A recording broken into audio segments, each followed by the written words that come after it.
baby, how it going? This is Chuckloaf here in the 1200 Films Podcast. This is all horror, all the time. It was brought to my attention that I did not give a final remark on Crawl the last time. I did not put it on, not say where it would rank on my list, the dumpster fire garbage or can't quite recommend or barely watch it. But I'd say it's okay if desperate. I can't quite put it in the garbage because it's watchable. It's just stupid. But yeah, that's where I would put it. I'd put it. And another thing I want to promote is the end of the year. So I'll be covering the top movies of the year. Top horror films of 2019. Will Crawl make the list? Probably not.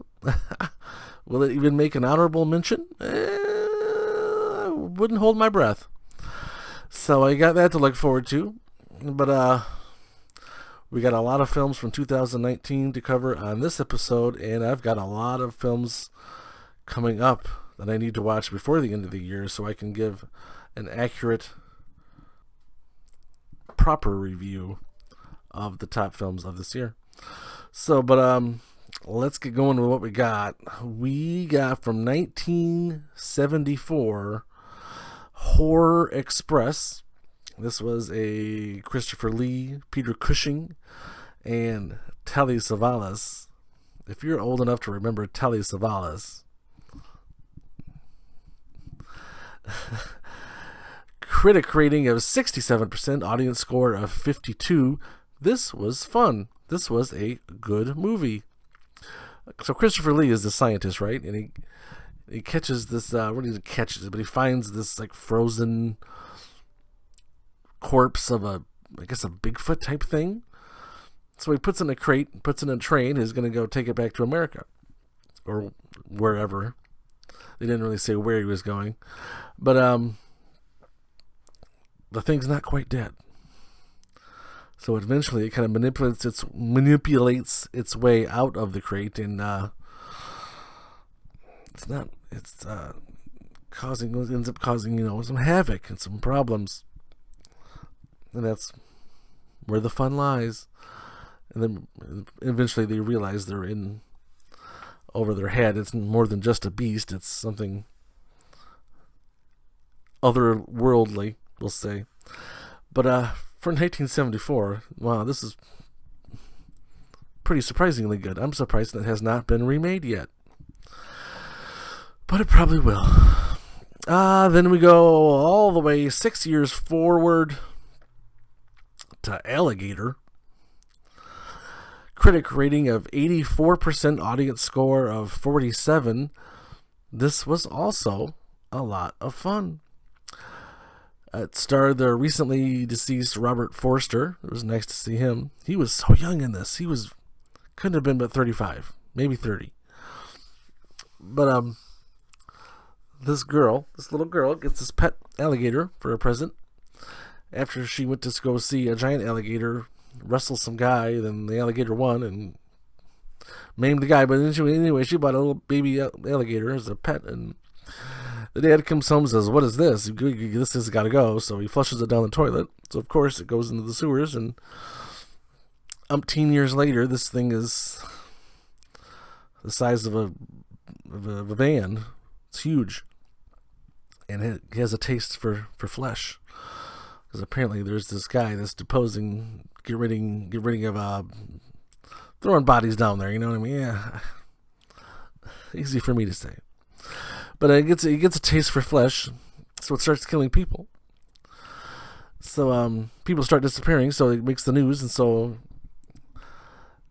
cops, Robert Forster, the detective, starts to investigate, and first his partner gets devoured, and then he goes from there, as you could figure. But for 1980, and no CGI, it was really impressive. Really enjoyed. Then we go to 2019, 39 years later, and we've got Us. Critic rating of 93%.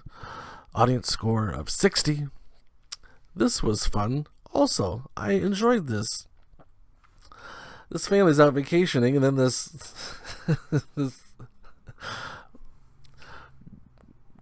similar family is just out hanging outside, just standing there. And like, what is this? And eventually, they start working their way closer to the house and working their way in, and bizarre. Even though it was made, it could have easily been made on a shoestring, but it was professionally made. And everything was fine about it. The acting was fine, and the effects were fine, but this could have been made with nothing. This could have been made with $5. But it was entertaining. I'll give it that. It was definitely, it had a hint of Invasion of the Body Snatchers, but kind of a unique twist to it. My cat is wreaking havoc on here. This kitty, relax.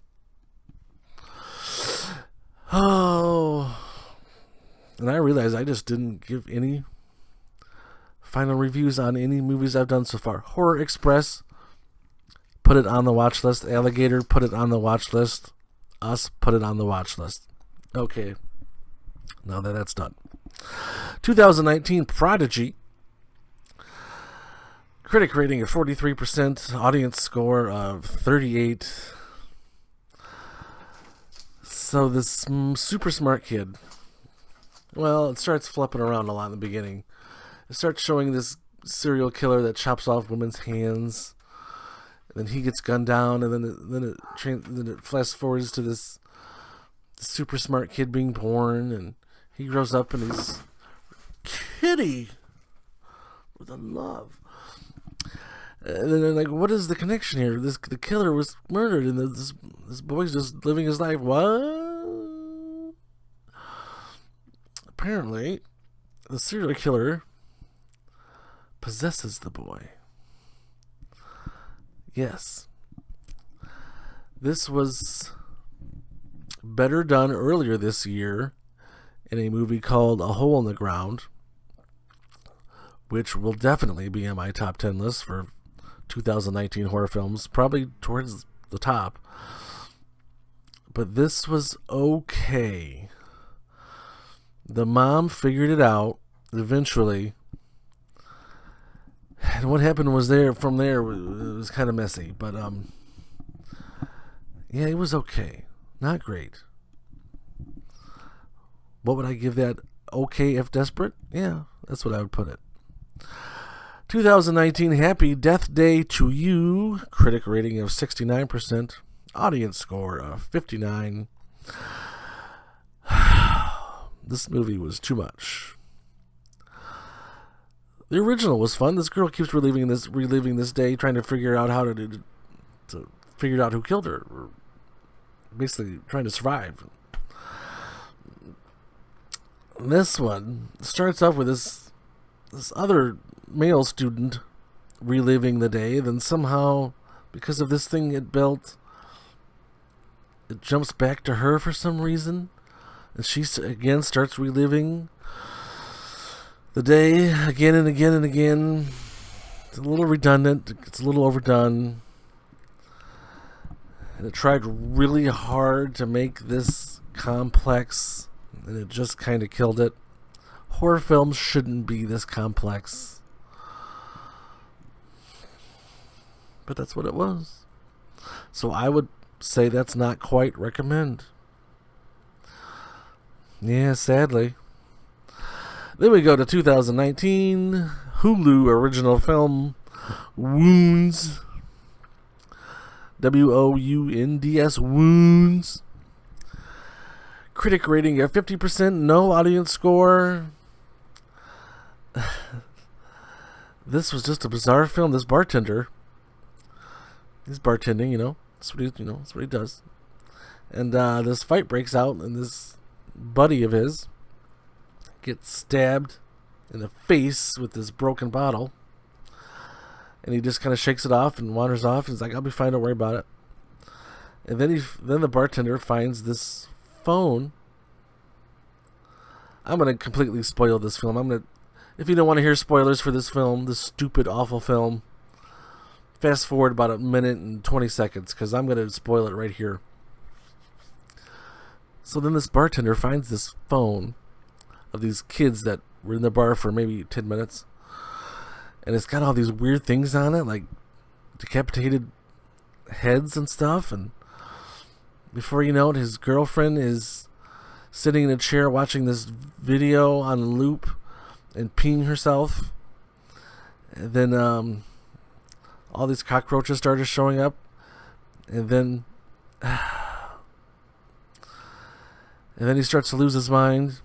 And he finds his friend that had the cut from the bottle, from the fight, and then he goes to his friend's house, goes in, and the friend is laying in bed, and then the bartender goes up to the friend and starts speaking into his wound. And that's the end of the film. That's where it stops. Wounds. Yep. Definitely put that in dumpster fire garbage all day long, 10 times on Sunday. I found a review that more accurately displays my feelings. It says, Wounds is a peculiar disappointment that dabbles into too many genres while never succeeding adequately in any particular one. Amen, sister. So that's Wounds. Let's quickly discuss some short films that I watched that were interesting. I think all of these are on Hulu. Yes. The first one is The Carver. This was perfect Halloween stuff. This kid is going to this pumpkin patch and he picks the ugliest pumpkin in the world that looks like it's alive. Still breathing alive. And things happen when you start carving into it. And this is perfect for kids to watch too. It's adequate for maybe 10-year-old kids, 10, 12 years old, 5 years old, maybe too young. But yeah, The Carver, interesting, real good little film. Another one that wasn't so good. The only one of the short films that was not good was Ride. These people that take the classes on the stationary bicycles and yada yada yada. This apparently is like a cult group. And they're really weird and strange and dumb. I'm not going to go any further. Then there was this other one that I thought was a full film, and it deceived me. Because the premise looked interesting. The premise was the boy finds this box that makes his wishes come true. But he pays a price. That's interesting. And before you know it, the movie's over. It's what? It's over already? Well, yeah, it's just a short little 5-minute film, but yeah, it was good. It was interesting. One that was okay was the Gilly Muck. These Girl Scouts are trying to scare one girl, trying to tell her about the Gilly Muck out in the woods. And of course, the Gilly Muck shows up. That's all I'll say. But it was okay. The last one I watched was The Dunes. This could have been longer. This could have been maybe a full film. Maybe not. But it was interesting. This couple was out on the beach. And this girl lost her necklace. And this creepy old woman keeps popping up. And, I can't see anymore. I'll give it away, but it rolls from there. It's interesting. Oh gosh, and then we got this one. 2017, The Houses, October Built, Part 2. I don't even know what Rotten Tomatoes says on this, but it's garbage. You can easily go right ahead and fast forward the first hour and 10 minutes of this film because there's nothing happening. It's just these group of friends that go around to extravagant haunted houses and film it, and that's it. That's the first hour and 10. And just like the last one, eventually they go to one that turns to be a little too real. At that point, it was okay, but it took an hour and 10 of nothing to get to it. And then before 15 minutes later, it's over. It's definitely dumpster fire garbage. Now, time for our feature review, The Unwelcoming House 2. You're not going to believe this, but I've been at the house for almost a week now. I came back. You may have attracted the attention of a Wendigo. Larry Adams wants me to come back. The hell was that?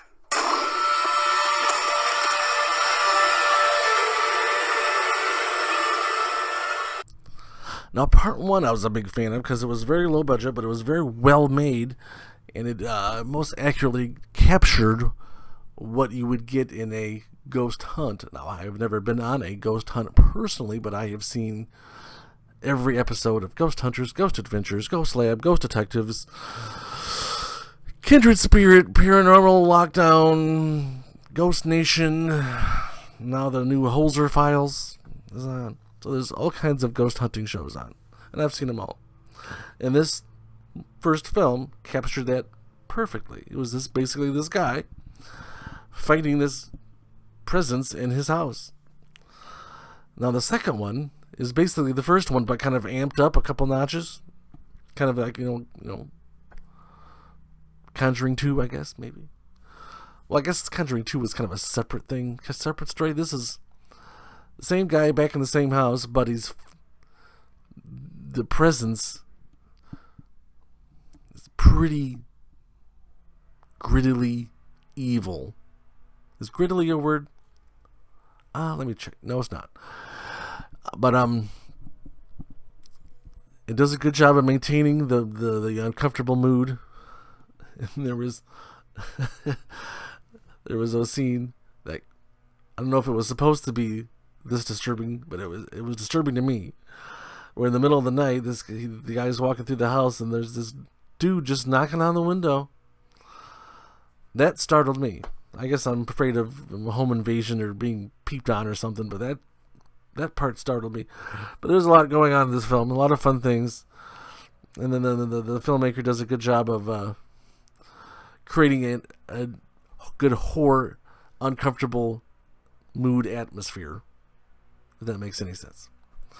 It did to me. So that's why I would go ahead and put that on top of the watch list if you can get to it.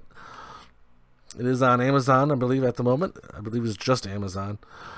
But in Amazon, those jerks at Amazon would not let me leave a review. They said I'm ineligible. They said I haven't spent enough money on Amazon in the last 6 months to do anything. I purchased the film. Should I not be allowed to write a review for the said film? That was annoying. But other than that, the film was excellent. I enjoyed it. The music was great. Will there be a third? I don't know. I didn't really set it up for a third, but you never know. Maybe we'll see. Hopefully. I'll have to ask. But so definitely check that out if you can get to it. In the next episode, where somehow I missed this movie for the last 25 years.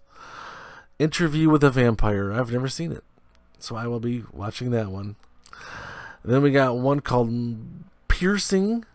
It's came out this year. Looks very indie-rific, but it's getting some buzz, so we'll see. Then Ma. Then an old one called Brain Dead. It's got Bill Pullman and Bill Paxton. That sounds awesome. Then we got The Wind. Sounds like a fart movie. Then another old one called The Mutant. And then Child's Play. And I just got in Brightburn and Glass. So I will be reviewing those, because those are 2019 horror films that I need to cover before the end of the year, And I also need to get in 3 from Hell, the newest Rob Zombie film. And I still got to see the new Annabelle film. and Pet Cemetery. So I got a lot to watch here shortly. So yeah, most of those films I'll be covering. So yeah, look forward to that. I guess that's enough for now. I'll talk to you later.